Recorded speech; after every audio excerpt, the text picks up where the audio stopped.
once I've gotten the rest of the, cause I'm where you are, right? Everything's paid off except for the house. We have one credit card that we pay off everything to get the points on. And then anything extra we have in the month, right now, I have like a sinking fund towards like vacation, stuff like that. So part of the money is gonna go there and all the rest of it is gonna go into my investing fund. So that way your investment fund is still, that bucket is still being filled, maybe not as quickly as it could if you put everything in there, but I would do both at the same time. Okay. Did I hear you say that her mortgage on her house is good debt? Is that what you said a while ago?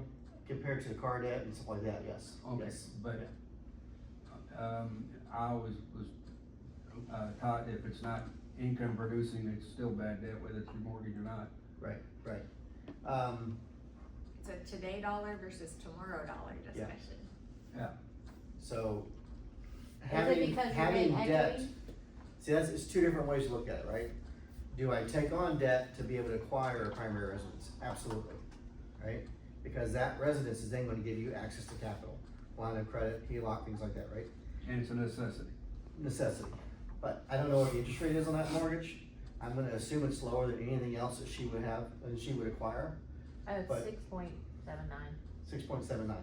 Well, you should, I don't know how much you have left on the other part of that mortgage, but you should consider talking to someone about refinancing as soon as we get below 6%. So Okay. at 50,000.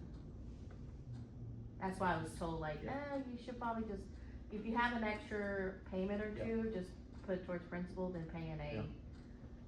another Yeah, for closing. that small of a balance. Makes sense. So I'm gonna throw out something that may not be very popular, but you can also do like a cash out refinance. All right, where you can actually refinance at a lower rate now, pull cash out to buy the vehicle, right?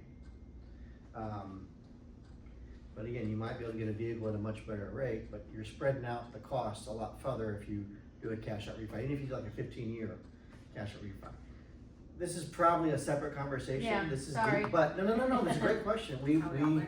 love that you're thinking about these things now, okay? This is a big deal, okay? Yes, it is a big deal. Yeah, so, but there's just more than one way to solve this answer, and a lot of it depends on you and what you're comfortable with. Yeah, okay? I think our conversation will be different after tomorrow when I do my taxes. And then Sure. at the end of the month, our conversation, me and my husband's conversation, but we're actually having conversations. Okay, Awesome. Did you hit record? I did. Alright, so here we You may go. wanna turn off the video on that one unless you want My that to button be the and picture that's everything. recording, yeah, so. Then I'll start the recording on here. There we go. Perfect. Recording in progress. Alright, so we are to class 5 or 6, 7, somewhere around there. I think this is class 7. Yes.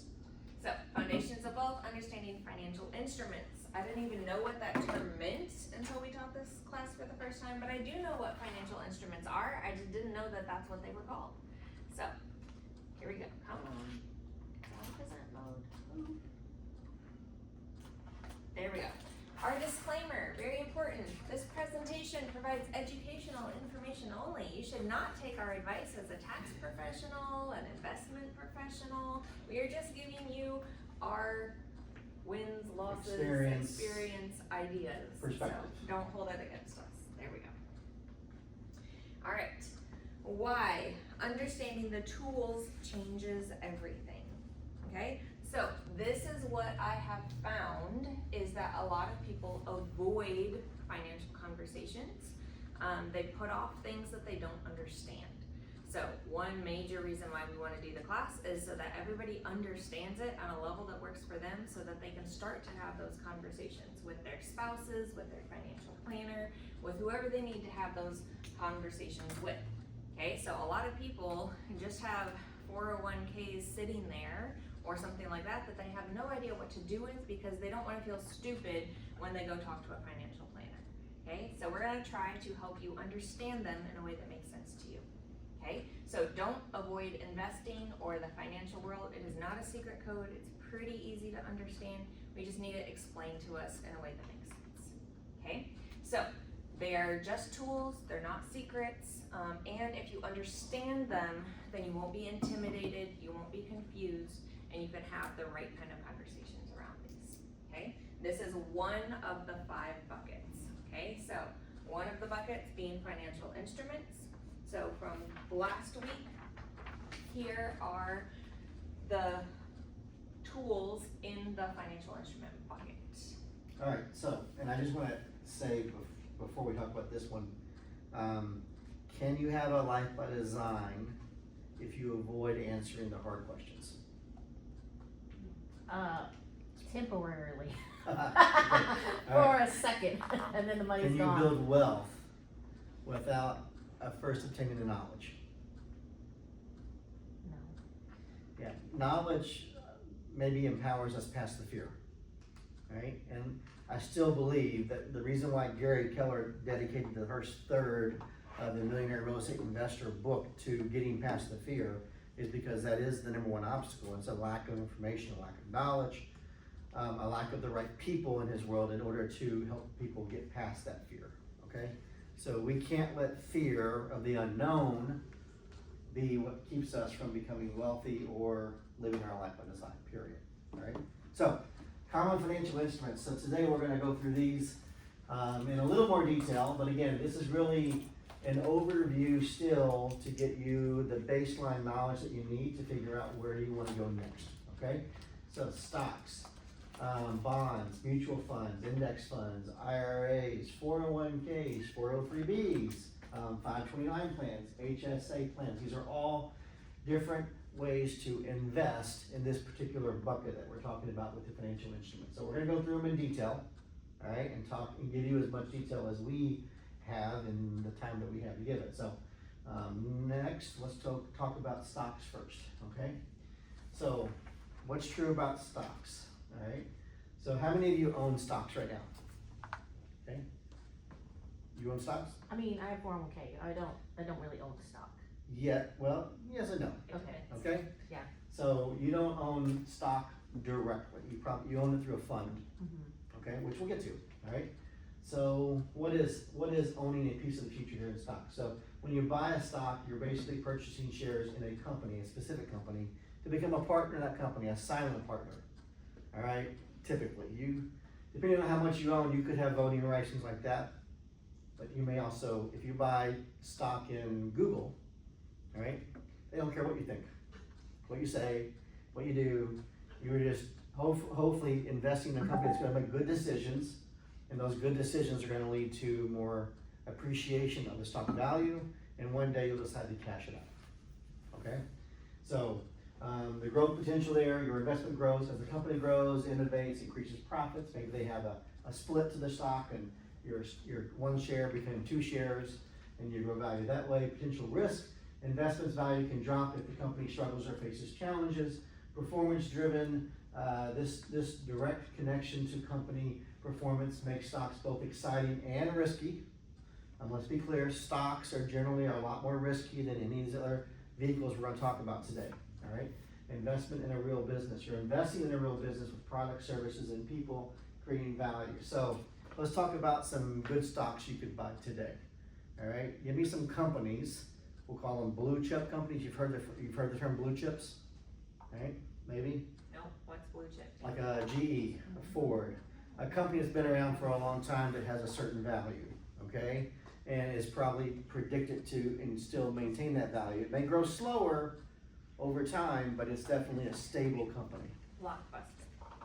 That would never been a blue chip probably. All right, so, but let's think about some of these companies: Coca-Cola, Google, Microsoft, GE, Ford, GM, those places like that, right? The challenges, right? So Sears and Roebuck. You ever heard of Sears and Roebuck? Yeah, all of us have, right? And if you would ask somebody 50 years ago, is that a good company to invest in? Most people would have said, absolutely, I'll invest in Sears and Roebuck. Where are they today? Out of business, right? So a stock like Coca-Cola, it's been around since really the beginning of the stock market. Is it a good company to be invested in? Yes or no? Probably. Probably, yeah, why? It's not going anywhere. Stability. Well, we're thinking not like Sears and Roebuck, but it's been around for a while and the product is still in demand, all right, and the company innovates, right? Let's see, AOL, Probably not. okay? 25 years ago, what would you have said? Yes. Yeah. Somebody gave me an AOL email recently for a calendar invite, and I'm like, he was like 25 years old. I was like, what happened here? 25 years old. Maybe he was 30, but he was definitely I not. still have an AOL account, but I'm 53. Yeah, That he my was first email young. account was AOL. He was so. young. Interesting. Alright, so you can't sleep on these things. You can't invest in stock and sleep on it, alright? I'll tell you a quick story about owning stocks. Quick. I'll tell you a long story quickly about owning stocks. So, and it's an interesting story, I think. And you think about value. You think about what a company goes through. If, let's say, a company gets bought out, right? What is that? How does that impact your stock value, right? Well, it could be a good thing, because when one company that has stocks is going to buy another company that has stocks, or a company that doesn't have stocks is going to buy a company that's publicly traded, that could be a good thing for your share value. All right, you're going to get paid on that. Okay, this happened to me 20-something years ago. I've told you the story before, haven't I? Probably, but Probably. you need to tell it faster, cause we got like 7 more of these to go We have a lot of slides to go through today. Anyway, so this is a good story though. All right, so we had, I had a grandfather who decided he was going to gift all of us shares in Fruit of the Loom. Okay, because he was like a packaging supplier back in like the 50s for Fruit of the Loom, so he had this contract that paid him like $1 million every year. I mean, it was really nice. But he also was gifted a ton of shares in that stock. Okay, and they were getting ready to be bought by Haynes. All right, 20 years ago. Everybody knows Haynes, still around, right? Fruit of the Loom is still around too, right? But Haynes was getting ready to buy Fruit of the Loom, and so he was convinced at Thanksgiving he was going to give us all 300 shares of the stock, and it was worth, at the time, it was worth like $3,000, but when Haynes bought it, they were going to buy it at a high price. It was going to give us all like $30,000, okay? He, on his taxes, wrote off this as a gift. All right, you know where this is going. So he wrote it all off, gave these shares to, he sold like $300,000 in stock. I'm sorry, he didn't sell. He gave away his gifts, tax write-off, $300,000 in stock. That by the day we got it, on Christmas Day, they had filed bankruptcy. It was worth 1 penny. So, but he had already written them off on his taxes. So he got the benefit, we got nothing. And he said, you win some, you lose some. Merry Christmas. True story. It's like giving me a lottery ticket. He was an interesting fellow. Anyway, but see the value of stocks at the company, if Haynes had bought them, great. Haynes ended up buying them, but they had already filed bankruptcy before all that happened, and their value was worth nothing. Good deal for Haynes. So. Yeah, so companies that have been around for a while, they are usually a safe bet, but companies can also do well for a while and then go out of business. Change in CEO. Yeah. And some companies can go from being publicly traded to privately traded and back and forth. I worked for a company in the restaurant business that did that. It went back and forth between being publicly traded and privately traded. So a couple more notes. The stock market does not create anything. It just redistributes capital. So to win with stocks, there have to be winners and there have to be losers, because all it's doing is transferring that money around. It's not actually creating anything. So my favorite 2 quotes from Warren Buffett. The stock market is a device for transferring money from the impatient to the patient. And he tries to invest in businesses that are so wonderful that an idiot can run them, because sooner or later one will. So there you go. Words of advice. Don't worry. So owning a stock is like drafting a team. Draft your team wisely, research your stats, pick top performers, do your homework, be on a long term, have the patience. And the early bird gets the advantage. If you know a company's about to go public and you have the ability, you don't always get the ability, because a lot of these other companies will buy up the initial public offering before we have a chance as a general public.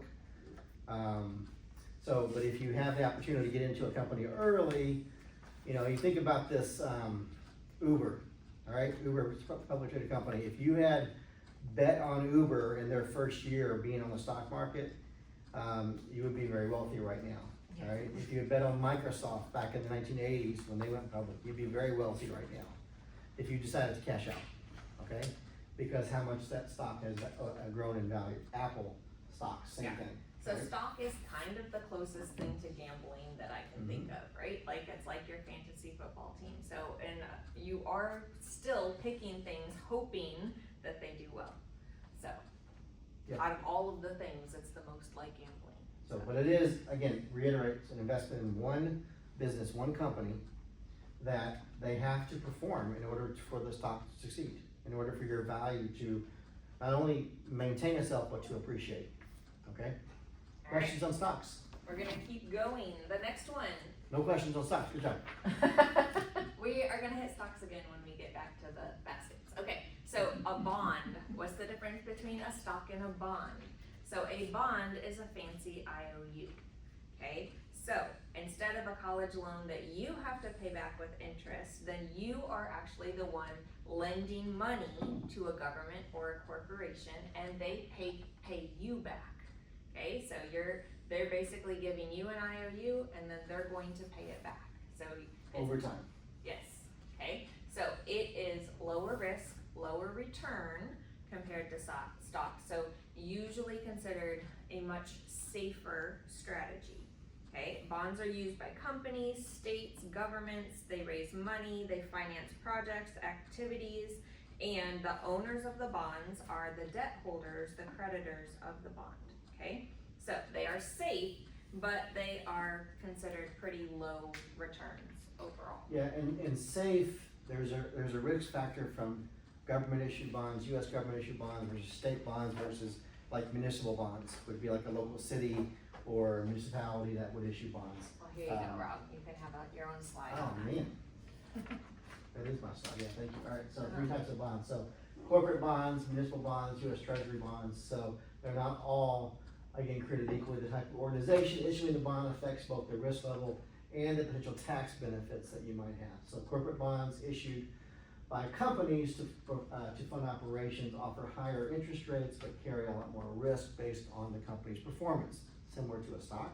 But again, higher risk, higher reward, or potential for disaster. So municipal bonds issued by state and local governments for public projects, interest income is often tax-free at the federal level, and sometimes at the state level, depending on the state. Yes, sir. I don't know whether you can answer this or not, but if you're buying corporate bonds versus buying stock, corporate bonds would be bankruptable if the company decided to bankrupt it, but if you're owning stock, it's not. Is that correct? I mean, you're gonna take a bath as owning stock along with the bankruptcy, but you could completely bankrupt corporate bonds? Yeah, you can, both of them, they're backed by the corporation. Municipal bonds can also be bankrupted if the state files bankruptcy or the city, or which can happen. Okay. All right, Great Recession, we saw that, right? So the US Treasury bonds are the safest, okay? And that's why they don't pay as Well, much. Brian, I love your reaction there, right? And they still are the safest, however, So the most important lower, part lower yield. is about reinvestment and Yeah. compound interest. Can you explain that? Why reinvestment matters? Yeah. All right, so spending interest, simple returns, linear growth. The thing about these bonds, yeah, you have the notes, I don't have the notes, so. You do. Oh, I do have You the don't notes. have to look at them though, if you So, don't want to, it's fine. The thing about reinvestment here, right, why don't you take it, that you have the note in front of you? So basically, it's going to give you a return, and then you have a choice of spending that return or reinvesting it. Okay, the difference in the example, which is what I need in order to make myself understand, right? So if you buy a 30-year, $1,000 bond at 6%, then it's gonna give you $30 every 6 months, okay? If you spend those returns, then you're gonna get $1,800 over 30 years, okay? But if you would reinvest that dividend each time, then that money's gonna grow to about $6,000. So same thing with compound growth, it's whether you spend it or whether each time you're reinvesting that so that it actually compounds while you have it. So, How do you know how much treasury bonds are worth? Is there I found a whole bunch of them in the safety deposit box. Yep. That I was given, like, when I was born. Yep. And, So there's a website that you can go on and put in the serial number, yeah, and it'll tell you exactly how much it's worth. oh, really? Yep. I hope they're worth a And bunch. interesting, like if you Oh my buy, gosh, we're losing Tracy next let's week. say you buy 1,000, She didn't know she was rich. so my mother, for my kids' college, they wanted to buy bonds Yes. instead of doing like a 529 plan. So she would buy, for $500, she would purchase $1,000 bonds. Right. And they typically lasted about 10 years, 10 to 12 years before they would reach $1,000 in value. If you can hold on to those even longer because of the power of compounding, that $1,000 much quicker becomes 2,000 and so on and so forth if you hold those bonds. So if you found old bonds, they're worth a lot more than probably what the face value says on the bond. Potentially. Well, or potentially not, but yeah, my family's so weird, but they gave, my son has all these bonds that. You could be loaded. Oh my God, I hope it's true. Yeah, I know. We all could be celebrating. Yeah. Or they're worth $1. We'll find out. Yeah, but there is a Now website. yeah. Okay. US Treasury has a website. We'll for the need an serial update, numbers. You type Tracy. it in, it'll tell you how much they're worth. Yeah, let us know. Yay, okay, guys, I'm gonna do this. Well, no, she shows back up Monday. True. I love you all, but yeah. Alright, Maybe not. so a mutual fund is a lot of companies all together in one fund, okay? So there's a lot less risk because instead of investing in just one company, maybe you're investing in 1,000 companies, smaller little pieces of them. So built-in diversification, just like we talked about last week with the buckets, like, hey, your stool, if it's got more legs, it's more sturdy. Mutual funds are a little less risky because you have small pieces of lots of companies, okay? And Most you're not of them. controlling which stocks you're buying, correct? Cause somebody That else is is. correct. Someone else, there's a fund manager. Yep, fund Yeah. managers are going to People. research, select, and they are going to do all of the decision making for you. So you are just going to participate, you don't get any control over it. But it's still one of the safest Sounds like Mary. strategies out there.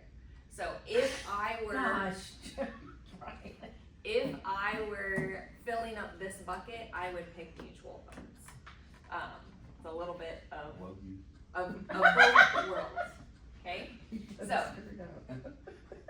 one stock, single choice, more like gambling. Mutual fund, diversified spread, lower risk, and professionals are overseeing it, so they're doing constant research, making sure that if one company is going out of business, they're then replacing that with another company. So if Coca-Cola decides to tank, then they're gonna replace that with Pepsi or Yeah. something else. So Okay. stock is one, higher risk, higher potential for a return, right?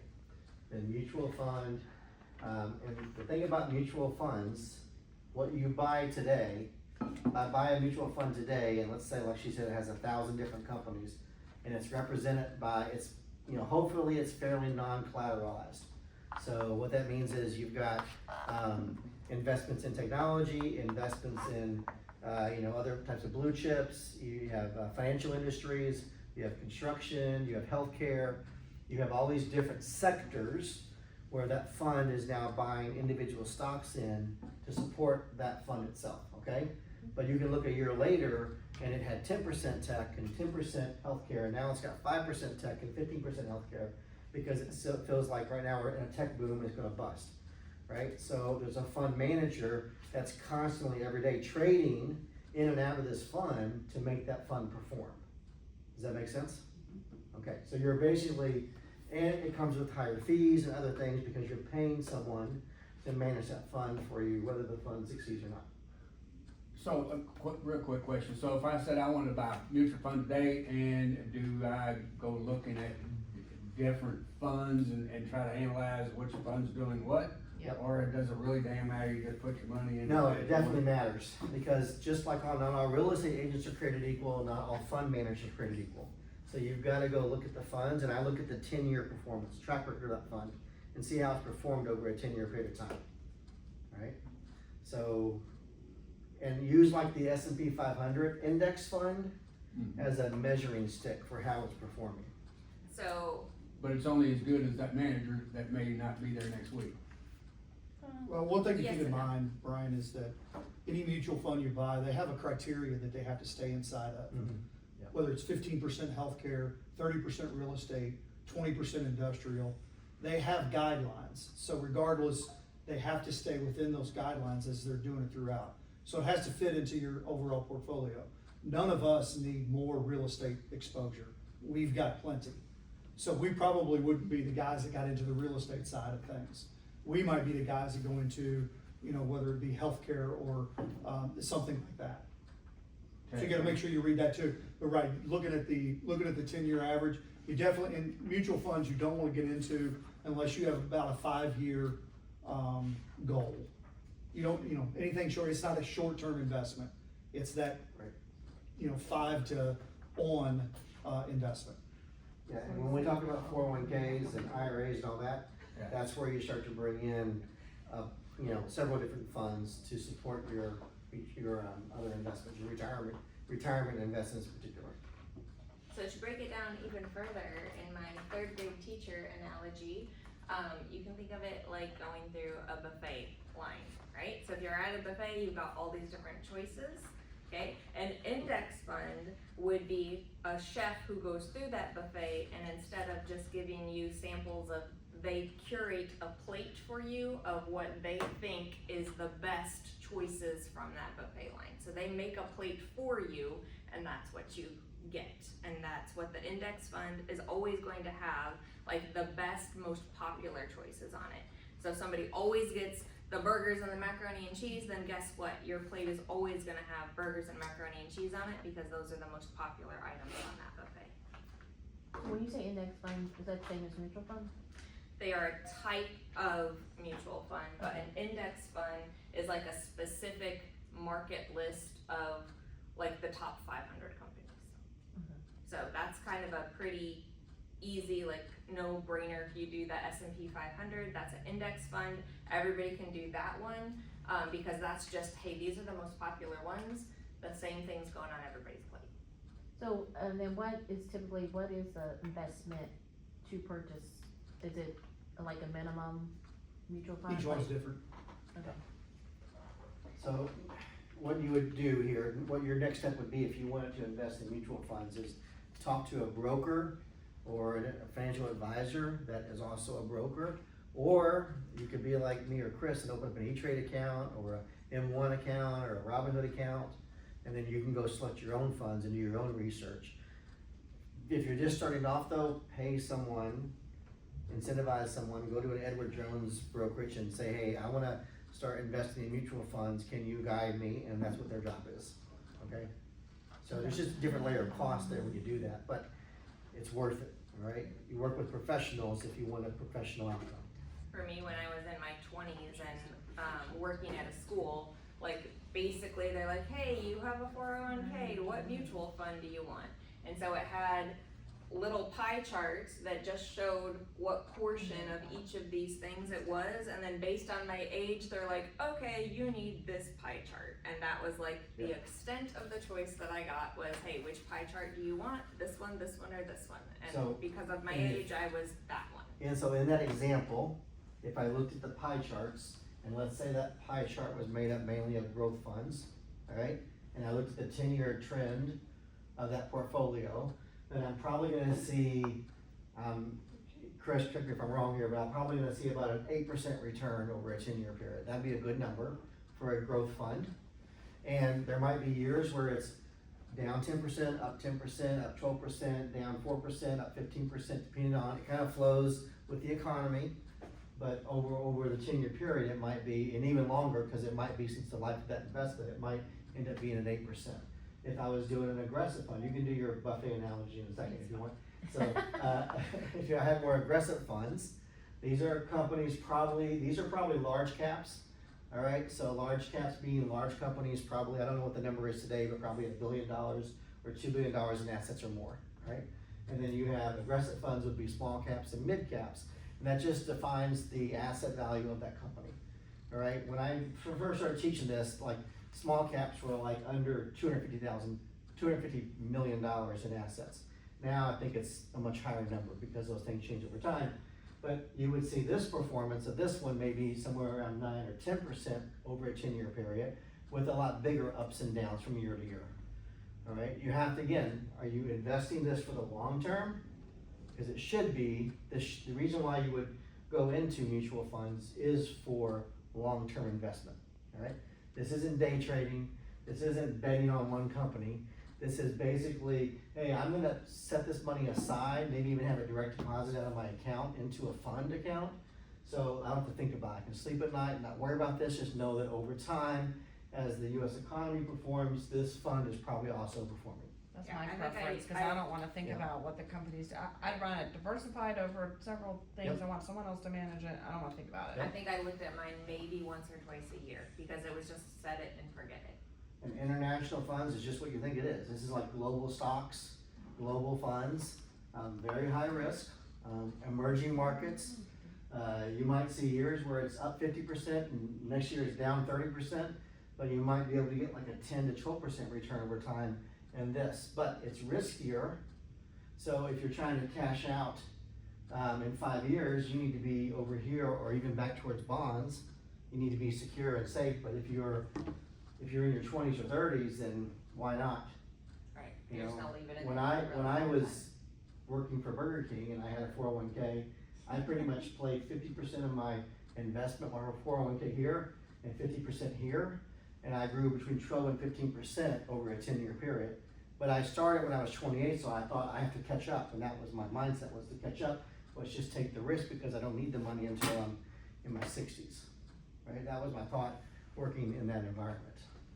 Does that make time. sense? And I didn't know anything about what I was doing, so I think I was just like Which is how most people are. 30, 30, 30, W2 and I was like, sounds employees- good. Most Let's W2 get that one. employees get access to these, but they don't have a clue, and the HR people that are supposed to teach them this, they don't have a clue.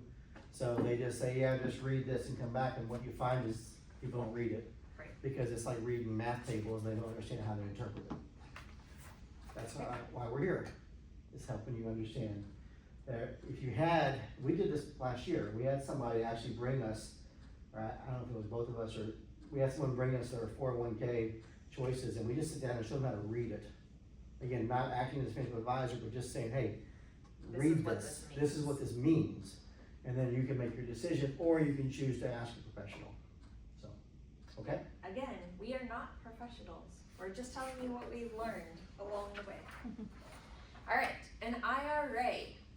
Okay, if you have an IRA, it is the basket, not the eggs. Okay, so the IRA is the basket that holds all of your different investments.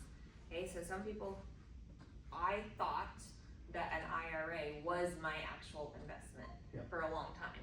So just clarification, whatever you put inside that basket is up to you. Okay, so you can put stocks in there, you can put bonds in there, you can put mutual funds in there, you can put index funds in there. Okay, but how you make up the basket is up to you. Okay, so there are tax advantages to having IRAs. All right, so the most important question to answer about IRAs is, when do you want to pay your taxes? Okay, Never. do you want to Adoption. pay your taxes before tax or after tax? Okay, and the reason why you might choose one. What you meant to say was, do you wanna invest pre-tax or post-tax? Yes, because you're going to pay your taxes pre-tax or post-tax as well, or pre-tax when you take it out or when you put it in, Yes. right? So, you can decide you're going to get your tax deduction now. You're going, did that right? Yes, okay. Yes, it does. And then your money is gonna grow tax deferred, and then when you take that money out in retirement, then it's gonna be taxed as ordinary income. So you're gonna get all of your advantages now, if you use a traditional IRA for taxes, but you are also going to pay taxes when you use that money. So I'm gonna do something I never do, which is try to explain this at a 5th grade level. Okay? Are you Apples okay with and that? seeds, yeah. Yeah. Alright, no apples and seeds. No, I'm just simply gonna say it. Because usually the question is, which one is better? Right? Which one should I do?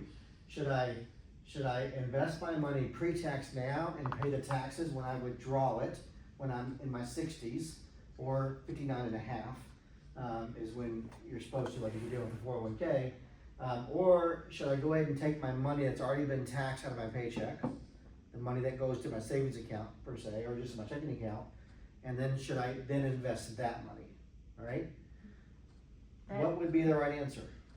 That depends on your discipline. Depends on your discipline, It okay? also depends on your tax bracket that you're gonna be in when you retire. Well, that's a big factor, right? So a lot of people choose pre-tax Law changes. when they're younger because it actually puts more money in their investments than if they did it post-tax, alright? So think about this, if I have money post-tax and I've already paid my taxes, so I already had some of that money go to the IRS, and so I have a little less money to pull from, potentially, to invest, okay? If I'm doing it pre-tax, then I have a little more money, and it never makes it to the government, I can invest a little more money right now. People that are doing like a 401k might be able to say, I can afford 6% right now, but if you do it post-tax, I can only afford 5% because of my monthly budget, or 4%. So you're investing a smaller amount of money post-tax, usually for younger people, if they live on a budget, which they all should be, right? So that's a big factor here. And most people, like what you said, are probably gonna be in a different tax situation when they're ready to withdraw than they are currently. It could be worse, it could be better. Hopefully, if you've learned over time how to avoid paying taxes. Remember what I said about the tax code book, right? Yeah. It's this big, and how much of it's designed to help you pay taxes and how much is designed to help you not pay taxes. This much says this is how you pay taxes, the rest of it is how not to pay taxes. So there's lots of ways to shield yourself from taxes. If you wanna learn now how to avoid taxes in the future, right, then you could do pre-tax on an IRA right now. It would be a good idea if you were having limited resources to invest. Does that make sense? I still prefer the Roth because to me, it's a difference of, hey, if I'm paying taxes on a small amount of seeds, but that money is growing to be an apple tree, then I'm gonna have to pay a lot more taxes for the apple tree than I will the seeds. So for me, I'd rather not have to pay on the apple tree, I'd rather pay the taxes now, so that I can just enjoy later on and not have to worry about paying I taxes might have to later. pay more taxes later. So, Here's my, Again, that's, yeah, there is no one right answer. Yeah. Alright? Yes, go ahead, Ryan. yeah, our CPA is telling us to take our Roth and move it back over to a traditional right now, and I don't remember why. No, they told you to take 2024 because we sold property and we made too much money to put it in the Roth, is what they told us. so then you'll be paying taxes on the Roth, but it will help your tax situation because, Cause what we're doing, I mean, my thought has always been, your traditional IRA was you put money in there slowly over time, it compounds, but you can take a Roth IRA and slam the daylights out of it for 10 or 15 years and make a ton of money out of it that's tax-free. That has been what my thoughts has been. there's limits on it for each year of what you can put in it. Yeah. But, yeah. Back when it first started, Ross, there wasn't limits, and that's really got crazy with real estate investors. Yeah, again, you have to look at your tax situation now, but I also think from a pre-tax standpoint, you gotta look at your available income for investment, right? Because if my investment, when I'm in my 20s, can compound and grow over time, because I put 6% instead of 3% in, then the taxes that I'll pay over time won't equal the percentage of growth if I play the math out. You have to play the math out. We're not gonna But do going that. again with what Christy said, how many 20-year-olds are disciplined enough to do the 6% instead of the 3%? You know, so it just That's why it's an individual situation. right, depends on your behavior, right? But there are advantages and disadvantages to both, alright? You just gotta figure out which is right for you. Okay, is this me? Yeah.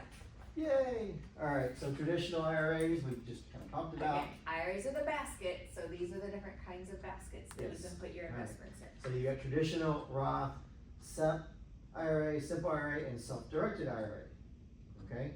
So traditional offers tax deferred growth with an upfront deduction, withdrawals, retirement, and tax, and RMDs, they start at age 73. Required mandatory draws, okay, start at age 73. So your Roth IRA, your contributions after tax, both, but grow and withdrawals are tax-free. No required mandatory withdrawals, apply since you've already paid your taxes, so, there is income limits and eligibility requirements, okay, so be aware of that. Your SEP, these are for self-employed individuals and small businesses, so SEP IRAs offer higher contribution limits, while simple IRAs function more like a 401k, okay? Again, this is where having a financial advisor is a good idea, because is it already getting complicated? Yes, it is, right? But you pay a professional to do a professional's job, just like you want people to pay a realtor to do a realtor's job, right? Self-directed IRA, Buffy has one of these. So the rules, all right, you can invest in assets like something like in real estate, for example, in private companies, as long as you're not an owner of that company.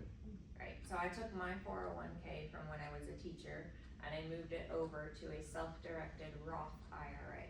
So now I can invest in Rob's flips that are not ones that we own together, but ones that he has with other people, or I could invest in Critter's flips with my self-directed IRA, because I choose how I'm spending that money. So I just can't have any ownership part. Basically using it to become a hard money lender, Yeah, get so- 12% return. But what's the downfall of a self-directed IRA? If you don't constantly deploy it, then it's not It's earning how much? anything, right? Nothing. It's gonna earn 0 because there's not a fund manager and it's not constantly going out there, but I still like the fact that I can get 12% on my money. Then, Those three are passive, and you make a decision and let someone else manage it. This is active, right? Is it, sorry, this might be a dumb question, but it's to shield the tax on the growth, the IRA part, like, Yeah, Why- you talking about the self-directed? yeah. Yeah. Yeah. Yeah, okay. So, but there are rules, and a lot of people get into self-directed IRA, I think they're gonna use it for their own purposes, and then they find out quickly that because they got bad advice that you can't do that. You can't invest in yourself with your own self-directed IRA. Government rules, you have to invest it in somebody else's, opportunities, alright?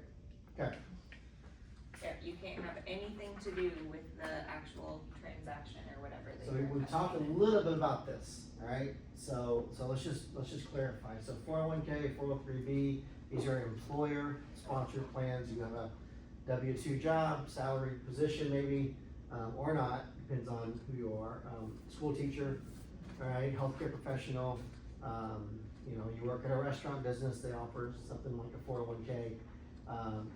These employer sponsored retirement accounts enable automatic, tax deferred savings directly from your paycheck, or it could be post-tax too, because again, you can do a 401k pre-tax and post-tax, a 403b pre-tax and post-tax. Most employers offer both, not all of them do, some of them only offer like the pre-tax version, but pretty much all of these now are not managed by the company, they're managed by like a company like Prudential Insurance or something like that, and they manage a lot of these for these companies, okay? Alright, so how they work, automatic paycheck deductions, pre-tax contributions, tax deferred growth, higher limits than IRAs. So in 2024, the example they gave us was $23,000 for a limit, right, which is still a limit. Why does the government set limits on these investments? I have They an want the opinion. tax money. Yeah, They want you spending money, Yeah. right? Yeah. If you spend money, that keeps the economy going. If you save all your money, which I don't know who really has all that big of a well, they problem. wanna tax the rest of your saving all money the now. money, but, say it again? They wanna tax the rest of your money now. Yeah. You can't shield it all against, they need money now, Yeah. that's revenue, yeah. They want your tax money, but they also want you pumping money into So- the economy. This might, I don't know, I have this weird, like, in my head, like, I have some money in there, but unless it's being matched by an employer, like, I want to access my money anytime without a penalty. Sure. So, like, I don't know. Like, I feel like so many people are taught to just put it in a 401k, and then you wanna retire at 50, and, I mean, unless you've made other arrangements, you can't. Yeah, you're working until you're in your 60s. Right, which doesn't, like, That's why withdrawal penalties are exempt after 59 and a half, Right. age 59 and a half, right? Otherwise, you're paying a 10% penalty. but there, I know so many people, it's just like, they have a lot of money in their 401k, but they can't retire when they have no choice, basically. Angie on our team is like a good example, like she was one that kind of bucked the system, took the money out of her 401k to do real estate investments, and she's, I don't know, Yeah. quadrupled the money that was in there in a matter of But she like had to pay the 3 10% years. penalty in taxes or Which the taxes. But it sometimes was makes still- sense, Which but with sometimes the makes 10% sense, given your penalty, like, opportunity. I don't even wanna put money in there. For most people who are not, okay, this goes back to a life by default versus a life by design. Right. Right, if you're trying to design your life, then you want access to all the available resources you have. Right. If you don't know what that even means, Then it, then this is better than the alternative, which is nothing, yeah. right? And 'Cause- if you have kids who don't know what they're doing or whatever, always tell them to at least take the employer match. Oh, Like, yeah. it's free money you're leaving on the table, right? Like, no matter what, they should at least be doing that, even if they don't know what else they're doing. And because this was the otherwise- government's way of saying, the social security system's broken, here's an alternative, alright? And yeah, if you don't take advantage of your company match, then you're kind of a fool, Right. alright? My son, who's now a school teacher in Colorado, the Colorado school system gives you a 20% match. Holy I crap. know, it's ridiculous, he loves it, Wow. Oh, yeah. 20% match, Well, I I, bet they don't even have half the people that even take advantage of that. probably not, cause they don't understand it. well, there's like I don't remember where this came from, but it's like, the top 5 professions that are millionaires, is teachers is on there. So I have been able to take a loan on my 401k and pay myself back. Yeah. Yeah, that's an advantage here, right? You can take up a loan up to 50%, there's rules apply, and you pay yourself back, so you're paying back your future self. Alright, and you can use that money for, I a move lot of people forward. use it for buying a house, right? You can use it for a down payment on a mortgage. And that's an allowable, loan to take out for most mortgage companies that I'm aware of. The I don't know, interest, it's very minute what you pay to do that, like, like, for me to go get a $10,000 loan and pay 8% on that loan, it was like, it was very minute, Yeah. and at the time, I was a W-2 employee, so the payment just came out of my paycheck. I didn't have to make a payment. Yeah. But then, I went from a full-time employee to a part-time employee, and I didn't have enough on my paycheck. So now there's just an $8,000, like, hey, you can never take a loan again, cause you still owe $8,000 to yourself. But I already paid the penalty on it, I'm like, why do I still owe it to myself? I already paid the $8,000 penalty. It's the rules. It's the For your future rules. self, so, Social Security's not gonna be there. Before we jump into this, just like you said with the IRA basket, right, the IRA is a basket, and you are having to select your funds, or someone's selecting your funds for you to put in that IRA. 401k is very similar, 401k is a basket, and you get a package that says, hey, by the way, here's your choices, tell us where you wanna put your money, or, nowadays, it's very simple, how old are you? How old will you be when you retire? Answer this quiz about the risk that you're willing to take. Alright, if you're a low risk person, this is where you put your money. If you're a high risk person, this is where you put your money. If you're a medium risk person, this is where you put your money. But here's what I'll tell you, if you're a low risk person and you've answered the questions, then congratulations, you now retiring in poverty. If you're a high risk, you retire to the middle class, good job. They'll help you answer those questions, but not in a real fiduciary way, okay? They're not out to protect you from yourself. They're out just to say, here's the boxes to check, okay? Let's be clear. All right, We didn't advise you wrong. Yeah. So, 401k mistakes that can cost you money is a lot of times what happens when you leave one job, you have an old plan that stays with that company, and a lot of people just have no idea what to do with it, so they just leave it there, okay? So these are some of the things that can happen, okay? If you're planning to keep filling that bucket long-term, and you cash it out, then this would be a problem because you're taking money out of that bucket and not taking advantage of the compounding over years. So especially if, you know, someone's like in their 20s and they're like, oh, I've got $12,000 in that account. Well, that's not very much. I'll just take that much out. Well, that money could be a lot more if they actually left it in there, okay? Leaving it in an old plan Okay, so you leave it there and then you have limited investment options because you've left that company, and so you no longer have the same choices that you did before. And they might also be charging you higher fees to keep it there and you don't even know, okay?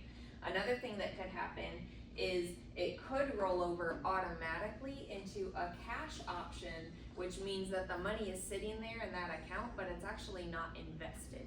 So it's actually not growing, it's losing money because it got automatically rolled over into a cash option and it's not invested anymore.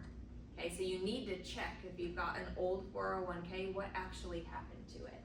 And if you were doing 10 to 15% when you were at that company, but then it rolls to a new plan at a different company and you just hit, hey, I want to roll this over to my new job, right? Well, it could just default back down to a 3%, and so then you just don't even think about it, whereas before with your old company, you had it set up where you were doing 10 to 15%, now you're just doing 3%, and you don't even notice that those changes happen. So this slide is basically to just tell you, be aware of the things that can happen to old 401ks if you're not watching what happens to them and where they're going. All right, then we have 529 plans, educational savings plan. Kurt, I'm gonna let you jump in on this one. I knew you would. So, anybody familiar with 529s at all? You've got them? Yeah, we just cashed out a week ago, because my son's graduating, that's the last child that'll be in college. We just cashed out of it, so, to try to use it up, even though, but they're absolutely wonderful, tax-free growth that can go into, in my case with my daughter's first, account. Flexible beneficiaries, what it means by that is my daughter, because she was on a full ride scholarship for athletics to a Division I school, her full 529 account rolled into my son's 529 account, and then he got athletic money, so we had money left over, so all that money was able to go to room and board. So it's a really trickle-down type of effect that you can really use, and college ended up, we paid for college the first 12 years of their life while we were saving money. So it's another thing to be able to take inside of here, you get your mutual funds and your things like that, and you're more aggressive at the beginning, and then as you get closer to the college years, you start backing that down. These can also be used for not just college, a trade school, a flight school, things like that they can be used for. Let's say, for example, there were money left over after my kids were gone. I could save that money, it could stay in a 529 account, and I could pay for my grandkids, or my niece or my nephew. So it's not money that goes away. You're able to use that. There are ways you can use it for yourself. I won't get into the technicalities of all of that. What happens if you don't need it? If Yes. you don't need it, Like, yeah, I mean. What if my it doesn't kid get doesn't used. decides not to go to college? Right. not to go to college or anything like that, you can get that back out. They advise you to keep it in and maybe you give it to a grandchild or something like that. You're just gonna pay penalties and taxes, Yeah. just like You're the gonna- It's just like a authority. 401k. There's We're giving stuff it- 10% attached to it that you penalty gotta and the take. taxes on Yeah. it if you take it out. Yeah. Now, an Okay. interesting side step is if your Beyond kid there. gets scholarship, now I don't know if academic or sports applies, but if they get an academic scholarship, then that fee is waived. So they can actually take that money out because It's they a got the one-to-one. scholarship. Yeah, she did some of that. So I could use it for living expenses and stuff. Yes. Yeah, and that's what we're doing. Or to Yeah, I buy wish I a had car. money when I Buy a had car, kids, they then I can would have use done it this. for a lot of things. It's, But you could take grandma money or anything like that, and that's what, that type of stuff rolled in, into that, account as well. So this is Just a that fifth grade question. So when you set this up, is it like just another like monthly payment into that, or how does that You can work? do it however you want, Okay. however you want.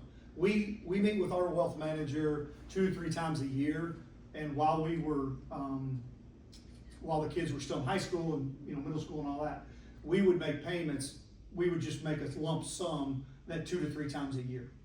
And Indiana offers a tax credit of 20% of the contribution made by anyone contributing who's a resident of that state. So you actually get a 20% tax credit on that money if you're putting it into a 529 plan. so it actually gives you. All these things that they've discussed today, and I saw what you all were doing earlier or what have you, all this stuff you really need to sit down, not only with a financial advisor, wealth manager, tax, person. All these can be played to your advantage. Number one, what's your goal? But also, how do you take taxes here and throw money here so that you're utilizing that money, you're squeezing the most out of that money while it's growing. Critical question, I know. Yep. I sent the disclaimer in the beginning, so I have been really digging into all this stuff, right? Last week I came in and it was like high yielding savings account, and now on my Facebook, that's all the ads are. They're listening. And so, so my daughter has a savings account, but it's just that crappy 0.5%. And I thought, well, maybe I'll get I was looking at the 14-month CD that they have at the bank, and just moving that money over. Can I take the money that's in her savings now and just, would you put it into 529? What's the goal of the money? College, really. College? Yeah. Yes. 100%. 100%. Yep. If that's the Just goal of the money. Take that money out and just put a lump. That's the goal of the money. Yep. And then there's a tax savings at the end of the year when you file your taxes that you contribute to that plan. Even though it feels like maybe you already paid taxes on that money, you can still get the deductions when you file your taxes. So, does it earn anything? Like, does that, I know. Oh, yeah. Yes, Oh, it's just like a mutual fund. Mutual fund's inside of outside of a shelter, if you will. Yeah, it's So it does investing in the same grow? type of funds we've been talking about. Yeah. Another It does grow? basket. Yeah, it does grow. Okay. Oh, yeah, it grows. It's 'Cause gonna my mind grow was a like, whole well, why lot would I- more than just sitting in that Yeah. bank account will. And sitting in a CD. So- Yeah, and you know. My brain's big. Like at this some week. point, you're gonna tell your parents or, you know, people that are giving your children gifts, you know what, we don't need any more toys. Give us $100, we'll put the $100 in there. They'll never know, they'll never miss it. And that's, I usually say, just give me a Disney gift card, is what I tell her. Yeah. Cause then, when we go there, she has money to spend. Yeah, so it's really important that you and your spouse or whoever come up with the goal of where do you wanna be when? And then look at, you know, whatever monies you have available and those monies that you're investing, and how do we squeeze the most out of those by looking at all kinds of different investments, like we've talked about for several weeks now. All right.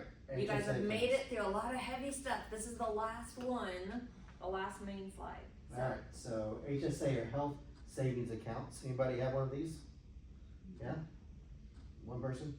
Okay, I think my husband might, cause I think the company has. a lot of that. employers offer these, but you Yeah. can get them as a self-employed person as well, okay? So pre-tax contributions, so contributions are made pre-tax, reducing your taxable income, okay? So basically you make your contributions, you know, a lot of people are making them in December, all right? So for that Is tax this year. one that's like, if you don't use it, it's like, If you don't use it, you could lose it, but there is a Okay. period of time into the new year where you can still use it. So you have to really figure out what's your need, okay?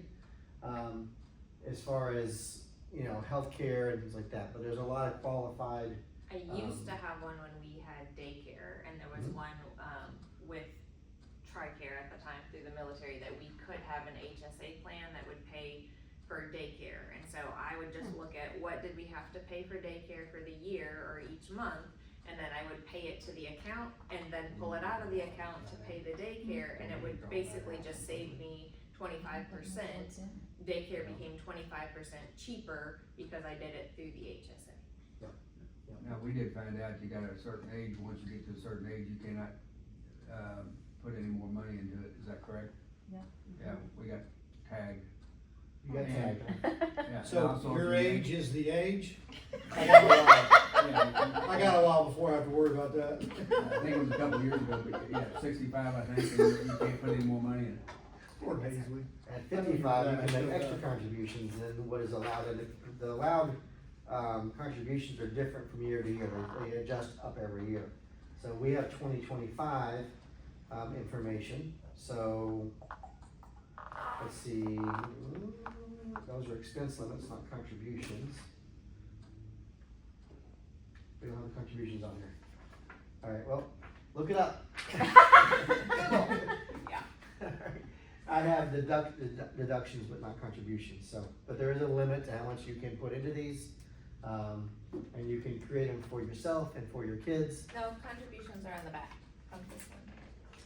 4,300 for individuals if you have a self-only, 8,550 for individuals with a Got it. family. So 2026 is 44 and 8750.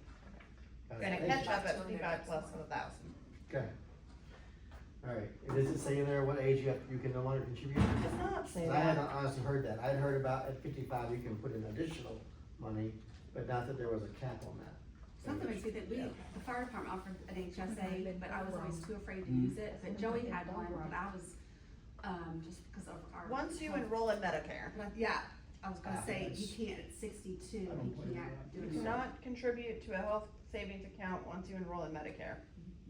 That's what it was, yeah. So it had nothing to do with your age. Yeah, 'cause Other we- than you need to be generally 65 to do that, yeah. They're like, nope, not taking this guy. So just know that HSA plans are another Poor way lady's to leaving. shield He loves your it. income from taxes. Comes in. Okay. Shield your income from taxes. It's So only that last 100. part at the bottom, the slide before that. You missed me when I was. So it can function as a retirement account, just because it's taking care For of healthcare healthcare? costs. Okay. It's just very restrictive on what you can spend it on. Yeah. It is, I thought you could turn it it like is, but aspirin don't- and just all that. The word very restrictive tough word. is different for everybody, right? Like if I'm gonna go to Myers, it can pay for my prescriptions. It can pay for Tylenol. It can pay for, contact lens solution, right? It can pay for my eye doctor visits, my dentist visits. It can pay for a lot of things that as a self-employed person, you're paying out of pocket. And insurance may not be a good thing for you. It may be more expensive. You're just not gonna use it enough, okay? So this is a way, you already know you're gonna spend the money, now I don't have to at least spend the taxes on that money I'm spending. That's probably the biggest, and if you're paying 20% in taxes, wouldn't you like to get a 20% discount and potentially grow it over time with the right investments as well? So that's the way to think about it. Yeah. Okay, Alright, last one. Next steps, your homework. Christy, you love homework. I Okay, don't have a sheet. I know, I didn't make a workbook this We'll time. get you one. Okay, so start where you are, or if you are giving counsel to someone, so start with employer matches if they are available, and then consider the other accounts. Diversification protects you, so spreading your risk across different instruments, filling your basket with different types of things, spreads out your risk and makes it safer. Okay, and then the earlier you start, which is what we've been harping on over and over again, the more time your money has to compound. And then lastly, like what Chris has been saying, work with a professional financial advisor, not us, and then they can actually create an individual plan just based on what you want to design your life to look like. yeah, and a lot of them are getting paid by the investments that you make, okay? They're not, oh, you gotta pay me $1,000 to come in and talk to me, okay? So if that's an obstacle for you, don't let that be an obstacle, right? And it's to their advantage for your portfolio to do well, or they don't make money. Like if your portfolio loses money, Well, yes, yes, depending, That's how depending on who you go to, yes. right? The one And that some I of them are use, also he really good only made salespeople. money if, And they'll try to sell you things you don't want or don't need, so just be smart, you gotta do your own research too. But it's just like picking a real estate agent, honestly, it's pick somebody you tell your clients, pick somebody that you can really relate to and that you feel like you can trust. It's the same thing with this, because there's different avenues, you wanna know how much are they charging you and how are they charging you? You know, is there a flat fee? Is there minimums to get your service? Does the service change when I get to different plateaus? So there's different ways to do that. You know, for example, you can I used to be at Chase Private Client, and we were one of 5,000 people that this one particular guy worked with. Now we're one of 50 for a different company. So that one-to-one was so much more important to us as we got closer and closer to, wanting to retire and that financial thing. So really you gotta look and see you and your spouse, how do you wanna line that up? And then go from there and be consistent. That's the biggest thing. Find that person and be consistent. See, that's like the benefits of some of these automated systems of IRAs and 401ks for most people is because they lack consistency, they lack the habit. So let the system become your habit. Yeah. And so Well, I that's just kept much wondering. better than the alternative, which is forgetting to do it or delaying to do it. And then next thing you know, you didn't do it and you're 50 years old, 55 years old, and you're trying to play catch up. Or you've made so many Well, I think mistakes like- now. Ugh. Well, Stupid. I kept wondering if I should move my 401k, cause it's just really gone from You're it. not there anymore? Yes, Well, it's made, because I haven't contributed, it doesn't matter. You should definitely roll it out. You need to talk to a professional, not a professional. I used to be, just so you know, I used to be a stockbroker. I was licensed in a Series 7 as well. Yes, you need to get it out, is the answer to that. You need to get a hold of somebody that you can roll it into, and then they'll look at your situation and know. it's funny, it's making money, like it made me, It's, it it'll doesn't make matter. money where you take it too, but it's yours, it's in your control then. Okay, Right now, there's restrictions because it's at their place. So, yeah, And like that one slide, like they could be charging you extra fees and stuff because they still control it and you might not even know what they're doing because you're not aware of how they're controlling it. yeah. So. I guess I'm like that worker, I'm like, oh, it's made 13,000, I haven't put no money in it, so I'm okay, I'll just leave it right there, like, so, I'm just, one step, one thing, I'll just do one thing at a time. That's what it is, Chrissy, you're the perfect example of this. It is one step at a time here, okay? So, and probably one step, 2 step, 3 step, 4 step, reevaluate the process where you're at and then start again, right? Because it isn't steps 1 through 12. It's literally take a few steps, see where you're at, reassess, start again, reassess, start again, right? And if you have the printout or the, whatever you call it, from your 401k, you can bring it to The Roth or prospectus. Critter. Yeah, the prospectus, I was like, it has a name. They can show you how to read it and know what it is too, and what to look for. Yeah, what to focus on, and I mean, again, as just someone else who's done it before, what to focus on and what matters or doesn't matter on that perspective, right? Chris, with his experience, can probably tell you better than me. No, no. scary, huh? Yeah. You We're- didn't know I had We're all that. happy to. You we're didn't all know I happy to- actually knew what I was talking about give you during our this whole perspective. thing, huh? We're happy to give you our perspective, so. Thank you. Alright, this is my Go. least favorite class to teach out of the whole. You did great, Buffy. Why? So. I She needs a don't- hug. Did y'all like it? Yeah. Let's all give her a group. Alright, so good, we got out of here 15 minutes. So I'm gonna tell a early. quick story. Rob, can you turn the camera off? I want to tell a quick story. Yeah, come in person to hear this one. Did y'all know? Yeah, well, it just happened. So the